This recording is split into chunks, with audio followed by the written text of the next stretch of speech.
Assalamualaikum warahmatullahi wabarakatuh.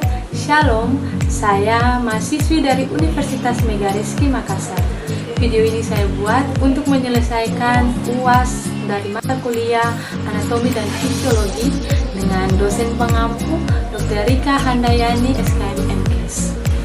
Tapi sebelum saya masuk dalam inti materi saya kali ini, perkenankan saya memperkenalkan diri saya. Nama saya Reynalda Tesalonika Sakalesi dengan NIM A1A220001 dari Fakultas Keperawatan dan Kebidanan, Prodi S1 Kebidanan kelas 1A. Dalam video saya kali ini, saya akan membahas tentang anatomi dan fisiologi tubuh manusia serta karakteristik berbagai ras di Indonesia. Untuk itu, pertama-tama kita harus tahu dulu apa itu anatomi dan apa itu fisiologi. Anatomi adalah ilmu yang mempelajari tentang struktur dan susunan tubuh makhluk hidup. Sedangkan untuk fisiologi adalah ilmu yang mempelajari tentang fungsi dan cara kerja tubuh manusia. Perlu dipahami bahwa manusia mempunyai 4 struktur tubuh, yaitu yang pertama, sel, yaitu unsur dasar jaringan tubuh yang terdiri atas inti sel. Yang kedua ada jaringan, yaitu kemampuan sel khusus dengan bentuk dan fungsi yang sama. Yang ketiga ada organ, yaitu bagian tubuh atau alat organ manusia dengan fungsi khusus. Yang terakhir ada sistem, yaitu susunan alat dan fungsi organ tertentu. Dalam tubuh manusia juga terdapat organ dan sistem organ. Organ-organ yang terintegrasi dan saling bekerja sama dalam membentuk suatu unit fungsi sistem. Dalam tubuh terdapat beberapa sistem tubuh yang saling berhubungan sehingga membuat tubuh menjadi sehat. Organ-organ di dalam tubuh antara lain jantung, ginjal, paru-paru, otak, lambung, usus, liver, pankreas, vaskuler, dan lain-lain. Ini merupakan tabel sistem organ yang berada di dalam tubuh manusia. Yang pertama, sistem sirkulasi.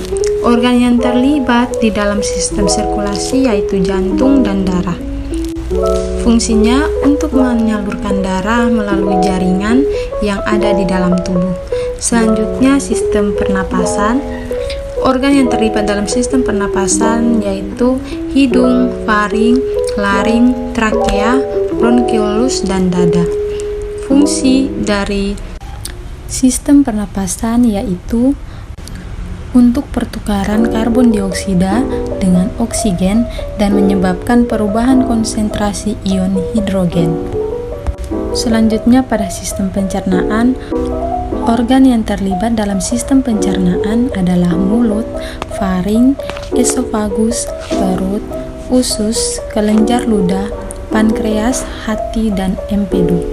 Fungsinya yaitu untuk mencerna dan menyerap nutrisi, garam, dan air. Selanjutnya ada sistem urin. Untuk sistem urin, organ yang terlibat antara lain ginjal, ureter, kandung kemih, dan uretra. Fungsinya yaitu untuk mengontrol sekresi garam, air, dan organik yang tidak diperlukan. Selanjutnya ada jaringan otot. Organ yang terlibat dalam sistem jaringan otot adalah tulang rawan, tulang, sendi, tendon, dan juga jaringan otot. Fungsinya yaitu untuk mendukung, melindungi pergerakan tubuh dan mereproduksi jaringan sel. Selanjutnya, sistem kekebalan tubuh.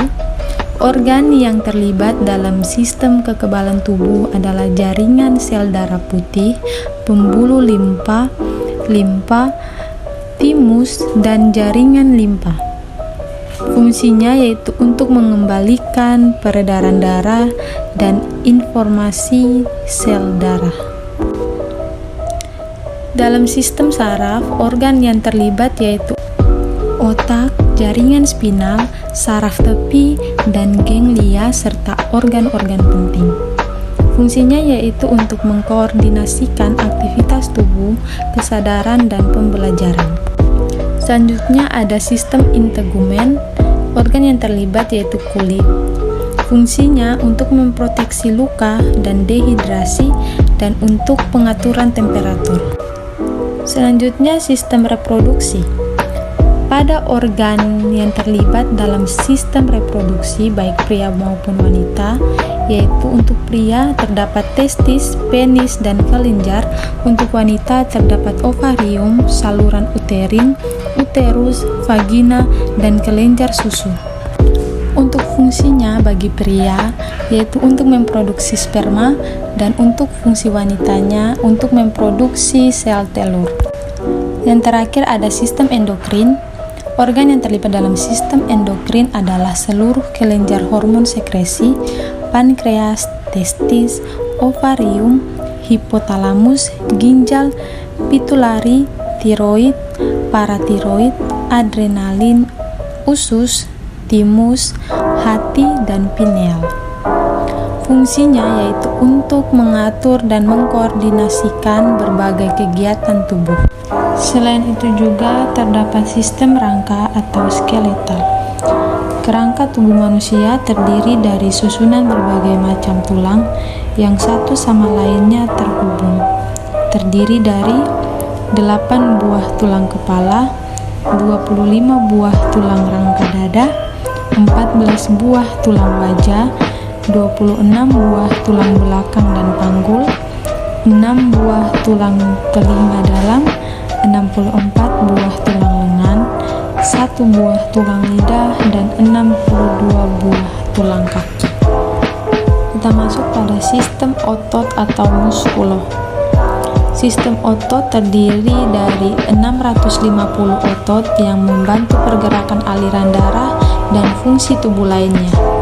Ada 3 jenis otot, yaitu yang pertama otot rangka yang terhubung dengan tulang, yang kedua ada otot polos yang ditemukan di dalam organ pencernaan, dan yang ketiga otot jantung yang ditemukan di jantung dan membantu memompa darah. Selanjutnya ada sistem pernapasan. Dalam sistem pernapasan terdiri atas saluran dan organ yang berhubungan dengan pernapasan. Terdiri dari hidung, faring, laring, trakea, bronkus, bronkiolus, alveolus, dan paru-paru. Selanjutnya dalam sistem pencernaan. Dalam sistem pencernaan terdiri atas saluran dan organ yang berhubungan dengan pencernaan. Terdiri dari mulut, faring, lambung, usus halus, usus besar, rektum, dan anus. Selanjutnya masuk pada sistem reproduksi pria. Dalam sistem reproduksi pria terdapat beberapa organ, di antara lain terdapat penis, yang kedua skrotum, yang ketiga testis, yang keempat epididymis, yang kelima uretra, yang keenam vesicula seminalis, yang ketujuh kelenjar prostat, dan yang kedelapan kelenjar Cooper. Selanjutnya sistem reproduksi wanita. Terdapat beberapa organ di dalam bagian atau alat reproduksi wanita, yaitu yang pertama ada vagina, yang kedua serviks, yang ketiga ada saluran telur atau tuba falopi, yang keempat ada indung telur, dan yang kelima rahim. Kita masuk ke pembahasan selanjutnya, yaitu karakteristik anatomi pada berbagai ras di Indonesia. Ras di Indonesia berarti pengelompokan manusia berdasarkan ciri-ciri fisik atau biologis. Klasifikasi ras di Indonesia. Yang pertama adalah ras Melayu Mongoloid, yang merupakan ras terbesar yang dimiliki oleh bangsa Indonesia. Biasanya ras ini berasal dari suku Jawa, suku Toraja, dan suku Dayak. Yang kedua ada ras Negroid, berasal dari orang-orang yang tinggal dan menetap di semenanjung Malaya dan Kepulauan Andaman. Yang ketiga, ras Wedoid atau ras yang berasal dari orang-orang Kubu yang tinggal di Jambi, orang Saka yang tinggal di Siak, dan orang-orang di Kepulauan Mentawai dan Enggaro. Yang keempat, ras Papua Melanisoid, adalah ras yang berasal dari orang-orang yang tinggal di Papua, termasuk yang ada di Kepulauan Kai dan Aru. Ciri-ciri dan fisik. Yang pertama, untuk ras Melayu Mongoloid memiliki rambut hitam dan lurus, bentuk wajahnya yang cenderung bulat.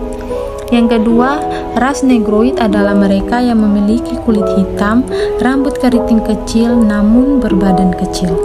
Yang ketiga, ras Wedoid cenderung memiliki kulit sawo matang dan rambut yang tidak lurus, bahkan cenderung berombak.